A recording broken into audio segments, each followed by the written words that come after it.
सत श्री अकाल, जय हिंद दोस्तों। मैं हूं आपका दोस्त सुनील पटेल। फिर मैं आपके लिए आज एक इंटरेस्टिंग वीडियो लेके आ गया हूं। चंद्रयान 3 का प्रज्ञान चंद्रमा पर लगातार रहस्यों का खोज कर रहा है। इसी बीच बड़ी खबर यह है कि चंद्रमा पर भैया ऑक्सीजन के सबूत मिल चुके हैं।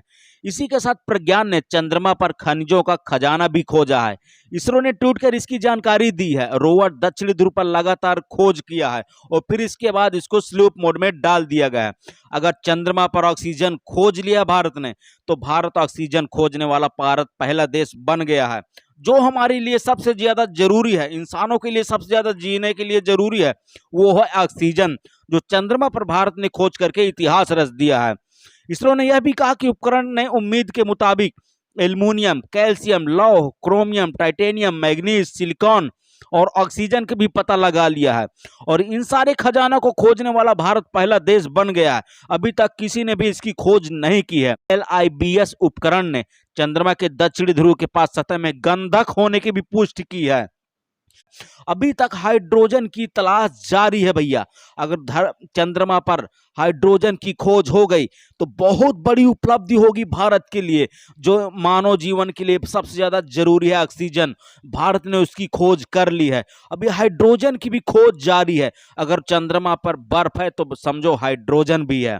इसरो ने कहा कि हाइड्रोजन की मौजूदगी के संबंध में गहन पड़ताल जारी है। अभी दोस्तों प्रज्ञान रोवर और विक्रम लैंडर को स्लीप मोड में डाल दिया गया, क्योंकि चंद्रमा पर अब रात हो गई है। क्योंकि हमारे जितने भी उपकरण है विक्रम लैंडर और यानी रोवर में, वो रात में काम करने के लिए डिजाइन नहीं किए गए थे। चांद के दक्षिण ध्रुव पर रात होने के चलते चंद्रयान 3 के साथ भेजे गए विक्रम लैंडर के प्रज्ञान रोवर ने काम करना बंद कर दिया भैया। इसरो ने उसे स्लीप मोड में डाल दिया है। इस बीच रविवार को विक्रम लैंडर ने चांद की सतह पर दोबारा सफल लैंडिंग करके दिखाई है भैया। कमांड दिए जाने पर विक्रम लैंडर के इंजन शुरू हुए थे। इससे लैंडर 40 सेंटीमीटर की ऊंचाई तक उठा। इसके बाद विक्रम ने 30 से 40 सेंटीमीटर दूर सफलतापूर्वक सॉफ्ट लैंडिंग की। आप मेरे कहने का मतलब समझ गए। जिस जगह पे आप खड़े हो, आप 40 सेंटीमीटर ऊपर चले गए और फिर ऊपर जाने के बाद जिस जगह पे ऊपर गए हो, वहां से भी आप 30 से 40 सेंटीमीटर दूर चले गए हो। अब तब जाके आप वहां पे उतरे हो, मतलब हमारे विक्रम लैंडर उतरा हो वहां पे।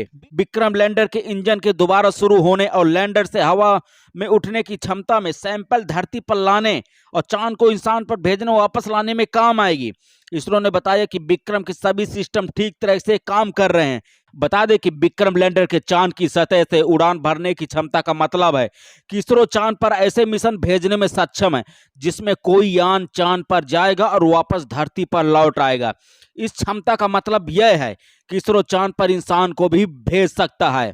तो दोस्तों हमारी अगर आपको वीडियो थोड़ा सा भी अच्छी लगी हो ना, तो कमेंट में नाइस वीडियो जरूर लिख दीजिएगा।